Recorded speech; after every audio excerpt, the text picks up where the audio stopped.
Well, hey YouTube. So, I realized that we have gotten to the point where I have not been doing these videos as rapidly as I wanted to. So we still have these knives. There's 4 total that we have left to guest blade. So what we're going to try and do is I am going to try and knock out at least 2 videos today. Now, I might not get them all posted, and I'm going to try and do 2 reviews per video. You guys know how I can get long-winded. So the first ones we're going to go with are the Chris Reeves Umnumzaan and the Ferrum Forge Mordax. Now, so you guys know, you've heard me talk about Chris Reeves knives, and I do like Chris Reeves knives, and especially this is an Umnumzaan. This was the so looks like January 2014 run. So this was still when Chris Reeves was there, and so when I looked at this knife, the tolerances and everything on this, way better, way closer to what I was expecting. And this got insane stupid sharp. So you're looking at S35 VN, I believe. It's what they're remaking them out of now. Now, the thing about these Umnumzaans is the first one I've really gotten to play with. They're kind of unique. They're nice and stabby. They got that swedge. It's sharp. I actually cut myself on the swedge on this knife. Textured grip. I do not like, per se, that little lip there on the lock bar. But all in all, if I was going to get another Chris Reeves, it would, to be a companion with my Sebenza 21, it would probably be one of these. Now, this is not your standard pocket clip. My friend Nico bought one of those Millet aftermarket pocket clips and put on it, and I really don't like it all that much. So I can't really attest to what the actual Umnumzaan. I would imagine it's a lot like this, where you get some good tension, or like my 21. This, especially in a pair of slacks, it does not. It actually, I only carried this on weekends when I wear jeans, specifically because it wanted to come falling out of my pocket. Because like I said, if you look, that tension is minimal, and then when you would unlock it, you even have more of a gap there to catch on things. It's not real comfortable. I really don't like that pocket clip, but I do like the over travel stop. It's kind of attractive. Overall, aesthetically, it's a very pleasing knife. Now, the only question I would have is it enough different than my 21 to make it worth purchasing? And I don't really think it is. This would have to be something that it's just not enough of a difference. Still a hollow ground blade. Yeah, it's got some different stuff, but all in all, it's still pretty Chris Reeves standard blade style-ish. One of the other things, I don't like that little drop off there. It's got a couple little issues that like I said, that right there is kind of uncomfortable. It is nice and smooth. This is, the Umnumzaan has got that big, as you can see, that large hole right there, that huge detent hole. That's because what it has as a detent ball is a large ceramic detent that actually acts as the lock interface as well. It's really big. So yeah, I do like the weight and feel of it. It's fairly well balanced. But yeah, is it enough different than my? Nah, I don't think it is.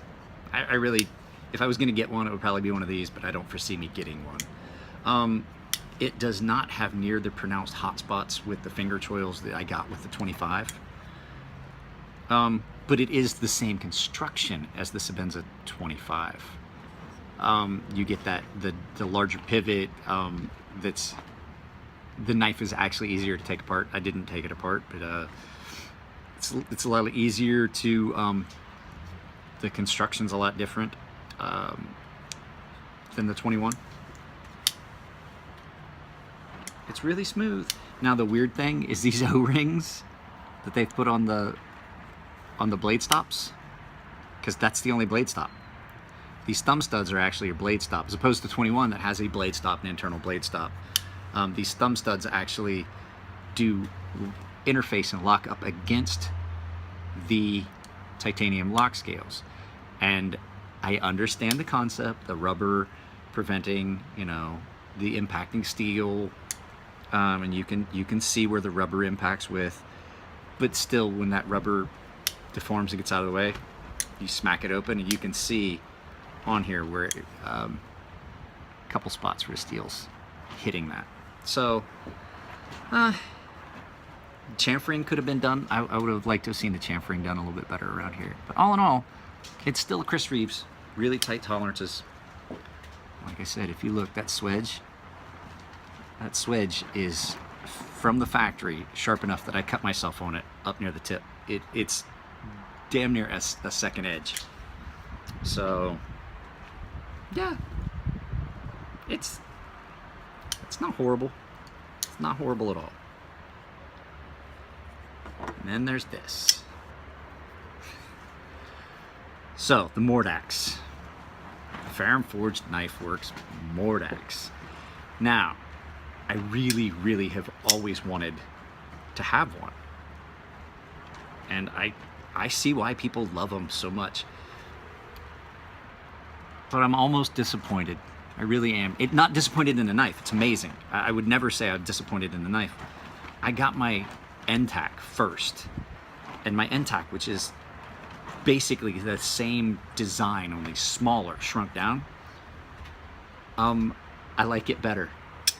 Don't get me wrong, it's an amazing knife. I'd love to have one. Smooth, same steel, N690 steel.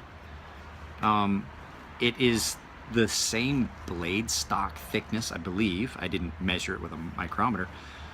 But the grind starts a little bit further back and it doesn't thin out as much. So even though it is got my typical frighteningly sharp, scary, you can shave with it. Yeah, you could shave with it edge. When I did carry this and I used it and cut with it, it's enough thicker that I was expecting, you know, it's just a great big NTAC, right? I was kind of expecting it to cut like my NTAC. And then I had to go back and remind myself that my NTAC behind the edge geometry's a good bit thinner. Just the nature of the beast. That's all it is. But boy, is it smooth. It is so smooth. It carries really well for a larger knife. So, you know, NTAC's fairly small. This is same size as Chris Reeve's Umnumzaan. It's a big knife. Detent on it is a little stiff. But then again, if you watch the video that Elliot did, that's what that notch there is for. That notch at the top is not just there for aesthetics. It allows you to get right up on that flipper tab. Lockup on it's really good. Back to the Umnumzaan. Lockup on this one, like a lot of Chris Reeve's knives, is right about 50-60%. They seem to lock up a little bit later, but I've never had one start to walk. You know what I mean? I've never had one get to 100%. This one doesn't look like it has,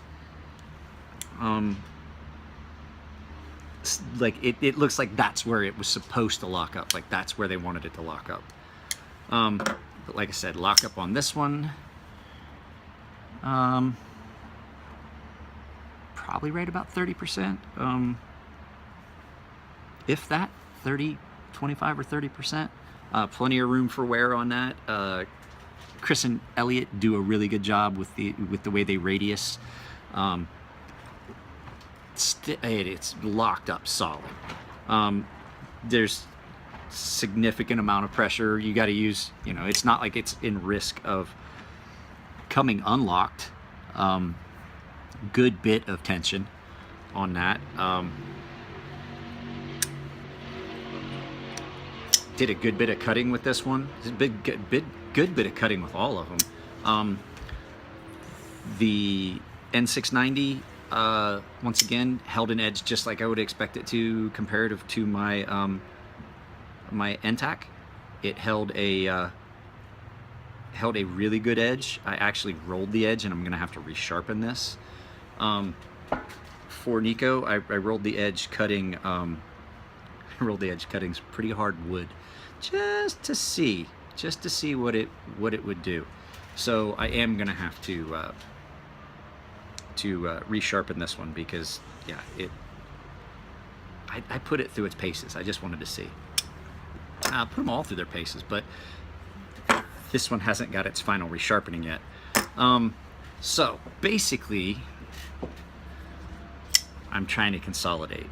I might not do that for the next two, because the next two, one is really good, one is actually fairly disappointing, if you ask me, coming from who it's coming from. Yeah, I was kind of disappointed.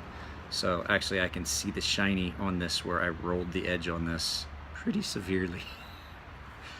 But that was the whole point. So to talk about something, different steels and the way they sharpen. I was actually talking with Christopher Williamson about this, about S35VN.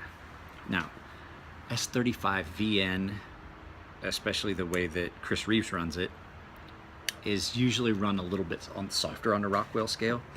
So you guys that are having a problem when you're sharpening knives and you keep rolling your edges, keep in mind you can't sharpen every steel like it's 20 CV or M390.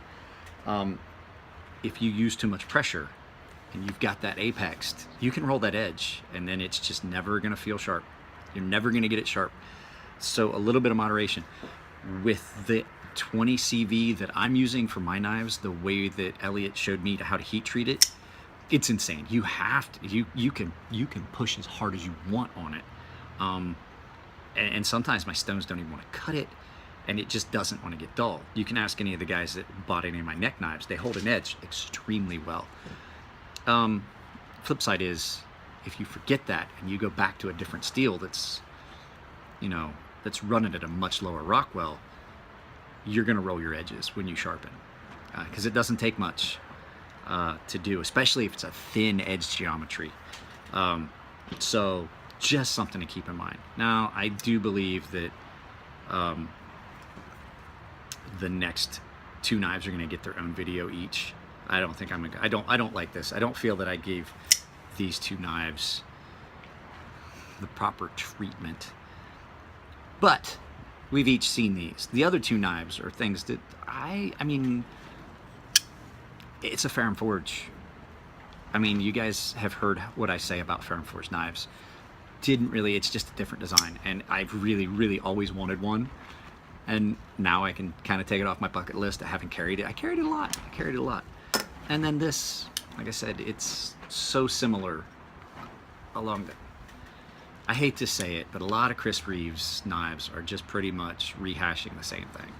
I mean, don't get me wrong, they're good knives, but this one's really sharp. So yeah, that's it for this one. We'll come back. I'm gonna re-sharpen this now that I've dulled it and seen what it'll do. It took a lot to get it dull. N690, for as much as people will say it's a budget steel, if it's done well, it's every bit as good as VG10 that every bit as good as VG10 that Spyderco was using, or the VG1 that Cold Steel was using coming out of Japan. It's a very good steel. I don't know where people, I heard Nick Shabazz saying it, that people are using this and it's a budget garbage steel. It's not. It's Bowler steel, and I mean, it's not like it's 440C. We're talking, it's still a good quality steel. So I've got a knife that's made in it, and it is by far one of the sharpest knives I own. And of course, when we get done with these 4 knives, I have Elliot's personal stinger, or spinner, in Damasteel. Yeah, I'm gonna carry it for a few days and do a video, because I bribed him. I said I'd sharpen it for him. I already did, but I'm gonna have to sharpen it again. But I didn't get to buy one, so I wanted to play with one for a while, so I borrowed it. All right, you guys, that's the end of this one. I will do 2 more individuals for these other 2 knives, because one of them is, I'm kind of disappointed, and the other one's really, really awesome. So, all right, talk to you in a little bit.